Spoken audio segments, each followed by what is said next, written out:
ఎందుకోసమని చెప్పేసి చర్చిస్తలేరు, వాటిని ఎందుకోసమని చెప్పి అమలు చేయాలన్న ఒక ప్రణాళిక ఏర్పాటు చేసుకుంటలేరని చెప్పేసి అనేక మార్లు మేము అడగడం జరిగింది.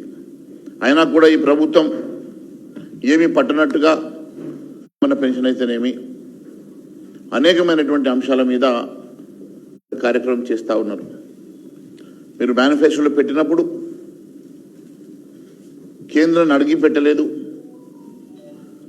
దీన్ని ఏ రకంగా మీరు అమలు చేస్తామనే అంశాన్ని మీరు ఎక్కడ కూడా చర్చించకుండా 42% రిజర్వేషన్ అమలు చేస్తామని చెప్పి చాలా స్పష్టంగా చెప్పిన మీరు ఈరోజు దాటవేసే ధోరణి పూర్తిగా మీరు ఎగ్గొట్టడమే కాకుండా మొన్నటి సీజన్లో కూడా 4 ఎకరాల వరకే మీరు వేసి మళ్ళీ దాన్ని పక్కన పెట్టి ఈరోజు మళ్ళీ కొత్తగా మొదటి నుంచి వేస్తామని చెప్పి మరి చెప్పారంటే మరి 2 సీజన్లో మీరు రైతులకు చేసినటువంటి మోసం, 2 సీజన్లో రైతులకు ఇవ్వాల్సినటువంటి బకాయిలు కలిపి మీరు ఎప్పటి లోపల చెల్లిస్తారో చేస్తూ ఉన్నారు. లోకల్ బాడీ ఎన్నికలు ఎందుకు నిర్వహించలేకపోతా ఉన్నారో మరి తెలియజేయాల్సిందిగా మేము కోరుతా ఉన్నాం.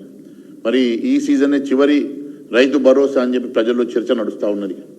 దీని తర్వాత రైతు భరోసాను పూర్తిగా ఎగ్గొడతారని చెప్పేసి ఒక చర్చ నడుస్తూ ఉన్నది. ఎట్టి పరిస్థితిలో రైతుల పక్షాన మేము నిలబడతాం.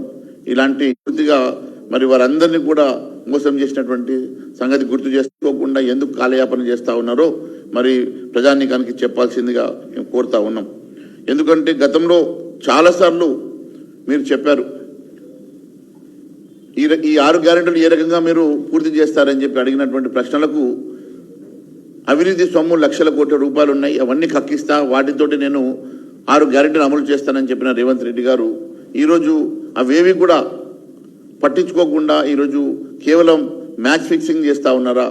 ఎందుకోసమని చెప్పేసి మరి వారి మీద ఇప్పటి వరకు సంవత్సరంన్నరలో మీరు 3 నెలల లోపల అన్నిటి మీద విచారణ పూర్తి చేసి అందరినీ జైల్లో పెడతా అని చెప్పిన మీరు ఇప్పటి వరకు ఎందుకోసమని చెప్పేసి కేసులు బుక్ చేయడం లేదు, ఎందుకోసమని చెప్పి ఆ విచారణ ఉన్నటువంటి రిపోర్ట్స్ని బయటపెట్టడం లేదో మీరు తెలియాల్సిన అవసరం ఉంది. మీరు పిసిసి అధ్యక్షుడిగా ఉన్నప్పుడు సిబిఐ ఆఫీస్కి నేరుగా పోయేసి లెటర్ ఇచ్చి దీని మీద సిబిఐ ఎంక్వైరీ జరగాలని చెప్పినటువంటి మీరు ఈరోజు ఎందుకోసమని సిబిఐ ఎంక్వైరీ కోసం ఒక లెటర్ రాయడం లేదు, ఎందుకోసమని సిబిఐ ఎంక్వైరీకి మీరు ప్రతిపాదన చేయడం లేదో మరి ప్రజానీకానికి తెలియజేయాల్సినటువంటి అవసరం ఉంది. ఖచ్చితంగా దీని వెనుక మరి మీకు రాహుల్ గాంధీ గారికి ఏమన్నా మ్యాచ్ ఫిక్సింగ్ ఉన్నదా, మరి ఎవరు అడ్డుపడతా ఉన్నారో తెలియజేయాలని చెప్పి మేము కోరుతా ఉన్నాం. విద్యుత్ ఒప్పందాలపై justice Madan Lokur commission report cabinet ఆమోదించింది, మరి ఆ రిపోర్ట్ ఎందుకు బయట పెట్టడం లేదో తెలియజేయాల. కాళేశ్వరం విజిలెన్స్ కమిషన్ రిపోర్ట్ ఆరోపణలు ఎదుర్కొంటున్నటువంటి అధికారుల మీద చర్యలు ఎక్కడ ఉన్నాయి? కాళేశ్వరం ప్రాజెక్టు అమలుపై ప్రతిపక్షంలో ఉండగా సిబిఐ విచారణకు డిమాండ్ చేసిన రేవంత్ రెడ్డి గారు ఇప్పుడు ఎందుకు గమ్మున కూర్చున్నారు, ఎందుకోసమని మాట్లాడడం లేదో మాకు తెలియాల్సిన అవసరం ఉన్నది. కాళేశ్వరం ప్రాజెక్టు నిర్మాణంలో ప్రజల సొమ్ము దోచిన వారిని కాపాడుతున్నది మీ ప్రభుత్వం కాదా, ఇది కాంగ్రెస్ ప్రభుత్వం కాదా అని చెప్పి అడుగుతా ఉన్నాం. కాళేశ్వరం ప్రాజెక్టు గత ప్రభుత్వం అవినీతి కోసం మాత్రమే కట్టడం జరిగింది. కాళేశ్వరం ప్రాజెక్టు కట్టింది ఆ రోజు బీఆర్ఎస్ ప్రభుత్వ నేతల కోసం ఏటీఎంగా మార్చుకోవడం కోసమే కాళేశ్వరం ప్రాజెక్టు కట్టడం జరిగింది. కాళేశ్వరం ప్రాజెక్టు అనేది తెలంగాణలో జరిగిన అతిపెద్ద కుంభకోణం. ఇది నీటి ప్రాజెక్టు కంటే పక్కన పెట్టి కేసీఆర్ ప్రభుత్వం దోచుకోవడం కోసం తయారైనటువంటి ఒక ఏటీఎంగానే మేము భావిస్తూ ఉన్నాం. ఇది పూర్తిగా నీటిని ఎత్తిపోసే ప్రాజెక్టు కాదు, డబ్బును దోచుకునే ప్రాజెక్టుగా మాత్రమే అది కాళేశ్వరం ప్రాజెక్టుగా మిగిలింది తప్ప ఇది ప్రజలకు ఏ రకంగా ఉపయోగపడని 1,20,000 కోట్ల రూపాయలతోటి ప్రపోజ్ చేసినటువంటి ఆ ప్రాజెక్టు కేవలం ప్రజా సొమ్ముని దోచుకోవడం కోసం మాత్రమే ఈ ప్రాజెక్టు నిర్మాణం చేసినట్టుగా చాలా స్పష్టమవుతున్నప్పటికీ దాని మీద ఎందుకోసమని రేవంత్ రెడ్డి గారి ప్రభుత్వం సిబిఐ ఎంక్వైరీ కోసం డిమాండ్ చేయడం లేదు, ఎందుకోసమని రేవంత్ రెడ్డి ప్రభుత్వం దీని మీద చర్యలు తీసుకొని వారి మీద ఎందుకు కేసులు పెట్టడం లేదో వెంటనే తెలియజేయాల్సిందిగా మేము కోరుతా ఉన్నాం. ఎందుకంటే 38,500 కోట్లతో మొదలైనటువంటి ఈ ప్రాజెక్టు 1,20,000 కోట్ల రూపాయలతో ఎండై ఈరోజు దాదాపు 96,000 కోట్ల రూపాయలు ఈ ప్రాజెక్టు మీద వ్యయం చేసి ఇప్పటి వరకు కనీసం 1,00,000 ఎకరాలకు కూడా సాగునీరు ఇవ్వలేనటువంటి దుస్థితిలో ఈరోజు ఈ ప్రాజెక్టు ఒక గుడి బండగా మారిందంటే ఇది కేవలం గత ప్రభుత్వం చేసినటువంటి పూర్తిగా గత ప్రభుత్వం చేసినటువంటి అవినీతి కుంభకోణంగా మాత్రమే ఇది మిగిలిపోయింది. ఇలాంటి ప్రాజెక్టుని ఎందుకోసం అని చెప్పేసి మీరు సిబిఐ ఎంక్వైరీకి మీరు డిమాండ్ చేయడం లేదో వెంటనే తెలియజేయాల్సిందిగా మేము కోరుతా ఉన్నాం. అంతేకాదు కేవలం ఈ నీటిని దృష్టిలో పెట్టుకొని వచ్చినటువంటి పర్మిషన్స్ ఆ రోజు దీనికోసం వాటర్ అవైలబిలిటీ బేసిస్ మీద ఈ ప్రాజెక్ట్కి అప్రూవల్స్ వస్తే మీరు కట్టాల్సిన చోట బ్యారేజీలు కట్టకుండా ఎక్కడ కూడా ఈ నిర్మాణం కోసము మీరు ఎక్కడ కూడా ఎక్సర్సైజ్ చేయకుండా మరి కేవలం ఎత్తిపోతల పథంగా మార్చి మరి గ్రావిటీ తోటి 9 ఏళ్లలో కట్టాల్సినటువంటి ప్రాజెక్టుని మీరు మరి ఈరోజు కాళేశ్వరం తీసుకొచ్చేసి పూర్తిగా ఈ ప్రాజెక్టుని గుడిబండగా మార్చినటువంటి ఈ ప్రాజెక్టు మీద దేనికోసం అని చెప్పేసి ఇప్పటి వరకు మీరు సిబిఐ ఎంక్వైరీ కోసం వెనకంజ వేస్తూ ఉన్నారు. మరి మీకు బీఆర్ఎస్ ప్రభుత్వానికి ఉన్నటువంటి మరి చీకటి ఒప్పందం ఏంటో బయట పెట్టాలని కోరుతా ఉన్నాం.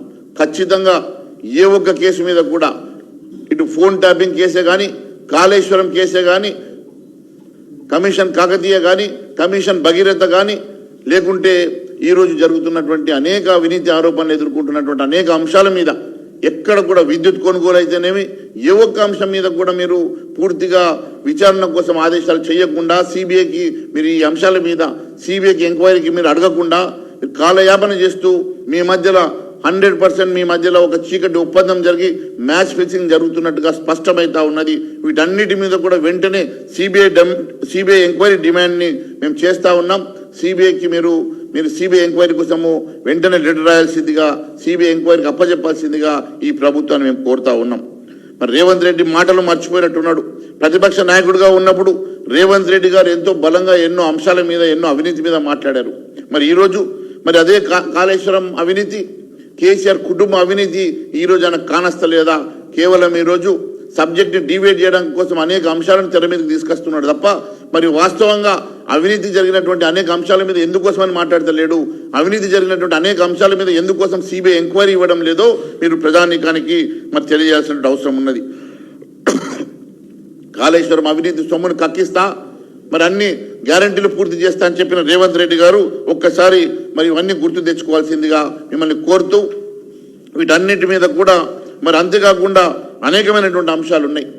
ఈరోజు ముఖ్యంగా చిన్న చిన్న సర్పంచులు చిన్న చిన్న కాంట్రాక్టర్లకు మీరు ఇవ్వాల్సినటువంటి కాంట్రాక్టు పేమెంట్స్ని కూడా మీరు ఆపేయడం, దాని ద్వారా కొంతమంది సర్పంచులు కూడా మరి సూసైడ్ అటెంప్ట్ చేసేటువంటి అంశాలు మనం చూసాం. మరి చిన్న చిన్న కాంట్రాక్టర్కి ఇవ్వాల్సినటువంటి 5-10 లక్షల రూపాయల బిల్లుల్ని కూడా మీరు ఆపి ఈరోజు 100 కోట్ల రూపాయలు బడే గుత్తదారులకు ఇస్తున్నారు కదా. మరి దేనికోసం అని చెప్పి చిన్న కాంట్రాక్టర్ బిల్లులు ఆపుతా ఉన్నారు, దాని మీద కమిషన్ రావని ఆపుతా ఉన్నారా? కారణాలు ఏమైనా వెంటనే చిన్న కాంట్రాక్టర్లు మాజీ సర్పంచులకు ఇవ్వాల్సిన బిల్లుని ఎందుకు మీరు మరి డిలే చేస్తూ ఉన్నారో సమాధానం చెప్పాలా. అంతేకాకుండా ఫీ రియంబర్స్మెంట్ వల్ల లక్షలాది మంది విద్యార్థులు ఈరోజు అవస్థ పడతా ఉన్నారు. మరి ఫీ రియంబర్స్మెంట్ కోసం తూట్లు పొడిచే ప్రయత్నం చేస్తూ ఉన్నారు. ఫీ రియంబర్స్మెంట్ కోసం డబ్బులు రిలీజ్ చేస్తలేరు. మీరు డబ్బులు రిలీజ్ చేయకుంటే అనేక మార్లు ఎగ్జామ్స్ని కూడా పోస్ట్పోన్ చేసినటువంటి యాజమాన్యాలు ఈరోజు ఫీ రియంబర్స్మెంట్ కోసం ఇబ్బంది పడతా ఉన్నారు. వెంటనే ఫీ రియంబర్స్మెంట్ని విడుదల చేసి విద్యార్థుల బకాయిల్ని విడుదల చేసి మరి వారందరినీ కూడా ఆదుకోవాల్సినటువంటి బాధ్యత ప్రభుత్వం మీద ఉన్నది.